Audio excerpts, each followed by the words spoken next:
Dave from the Redneck Garage. Well, we're finally back on working on the Jeep. Woo! Awesome. And today we're going to be talking about gearing.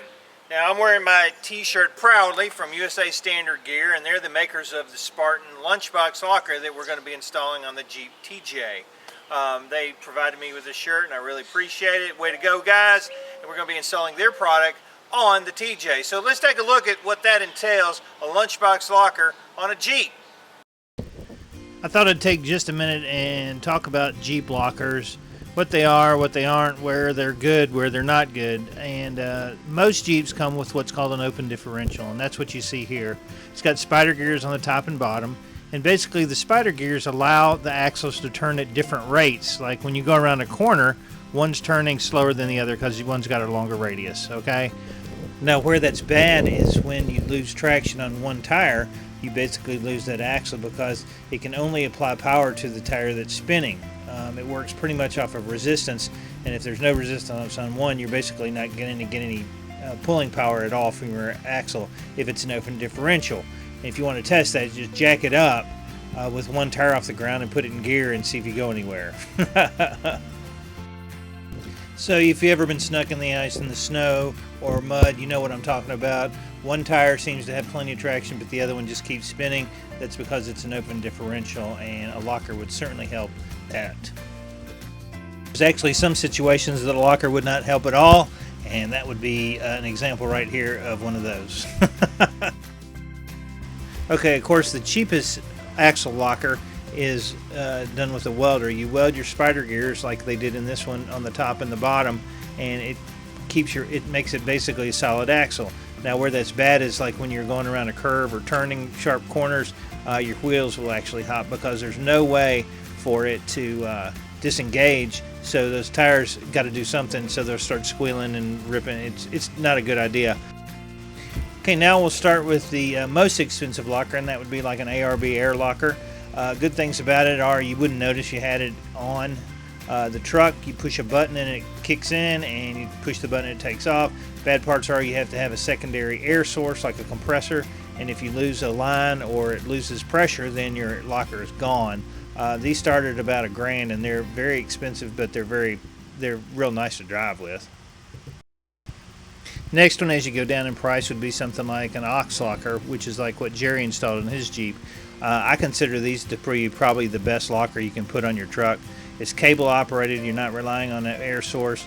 You use it when you need it. You turn it off when you don't need it, and they work really, really well as long as they're installed correctly. And you're in the $850 range for one of these. Okay, the next one going down would be like a limited slip or a Positrack. You can kind of see that it's got a little clutch in there, and when the tension gets high enough, it will release and engage automatically. Now, it's not truly a locker. It's not locked in because you do get some slippage in there. Those are around $500 to $600, but on the street, drivability, they work real well. Off-road, they're not as good as the aux locker. Okay, and here we go with the poor man's locker, or what's called a lunchbox locker. They tend to work very well as far as like locking up the rear wheels on both axles. They call it a lunchbox locker because there's nothing else that you have to add. There's no cables, there's no air, there's no clutches. It basically has some springs in there that disengage when you start going around a corner, and then it re-engages. The drawbacks to these are, of course, noise. They pop.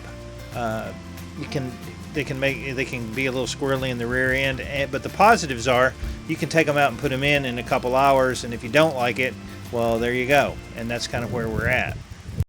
Okay, so that's basically the rundown on the lockers.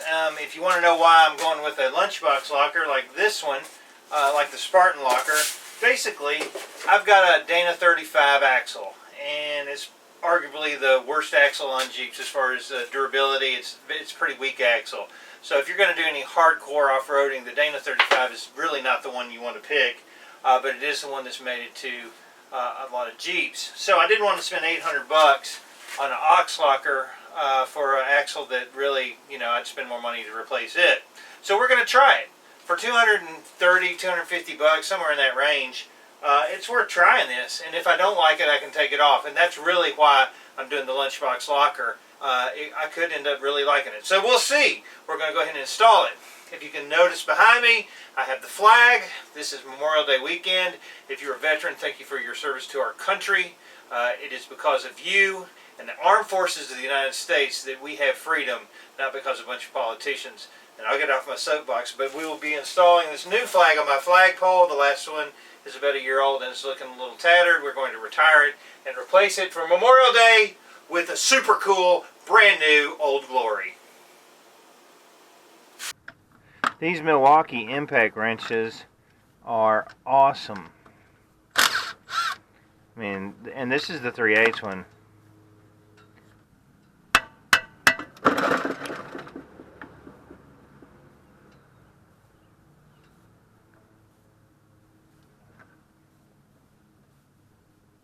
Okay, and to remove the axle, we've got this pin right here, and it's a 1/4 12 point. So I'm going to see if I can get that out.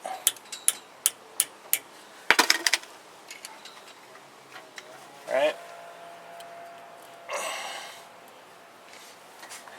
And I want to lower it down.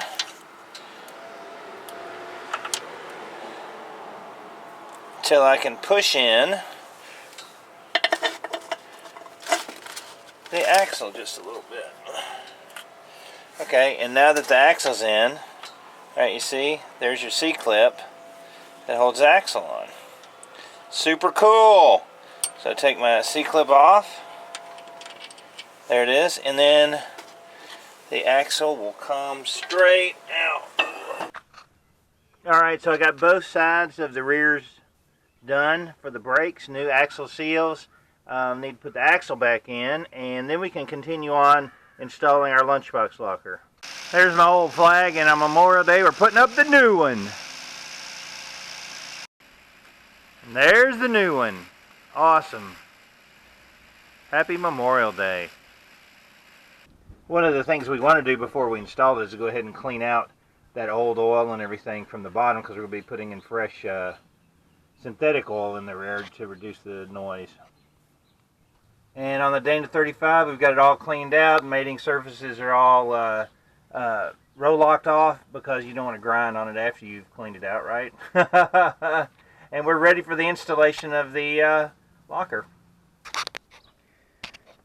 All right, and I've got my locker out, and that's what we're going to be installing in the Dana 35 right here, this kit. Okay, so I'm going to end the video today. I got both brakes done in the rear and axles back in, so we're ready to install our locker, which is super cool. If you wanted to know where I got the locker or a lot of the other piece parts, click on either this link or the link at the end of the video, and it'll show you where I buy a lot of my stuff on Amazon. The Spartan lockers there, there's some gaskets, some really cool stuff that we use here in the Redneck Garage, because I always get questions on that. But I'm super happy about getting ready to put this in. I don't know if I'm going to like it or not, to tell you the truth. I don't know how noisy it will be, how much it'll engage and disengage. But for 250 bucks, I'm willing to try it. And it will give me a lot more traction if I get off-road or in the mud or something like that. So we're going to give it a shot. I'm David from the Redneck Garage. Enjoy your Memorial Day. Thank a veteran for his service to your country that keeps us free. Keep turning wrenches.